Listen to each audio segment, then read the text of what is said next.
God cares for everyone. When people disobeyed him, he sent messengers called prophets to warn them to turn back to God. One of God's prophets was a man named Jonah. God wanted Jonah to give a message to a group of people called the Ninevites. The Ninevites were, well, they were mean, so Jonah did not want to go. So instead of doing what God said, he hopped on a ship and went the opposite direction. God sent a storm to catch up to Jonah's ship. The sailors didn't know what to do, but Jonah did. He knew God had sent the storm because of him.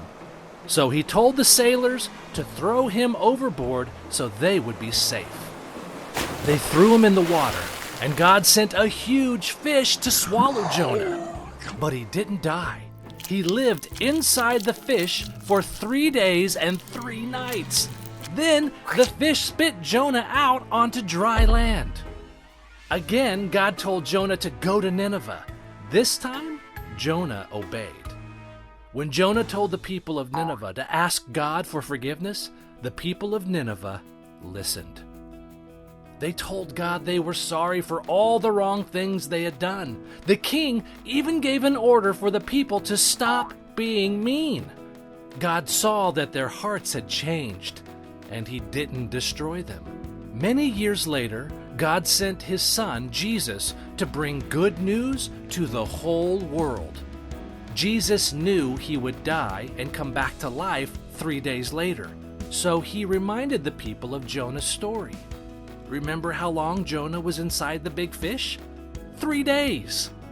Jonah's story was kind of like a clue of what was going to happen to Jesus. Here's another clue. Just like God sent Jonah with a message for Nineveh, God sent Jesus with a message for the whole world. Jesus' good news is that through him, people can turn from their sin and be saved. One part that is not a clue is how Jonah got scared and tried to run away. Jesus did not run away. He chose to give his life to save people from the sins of the world. And 3 days later, when he rose again, he proved that God's good news is for every single person.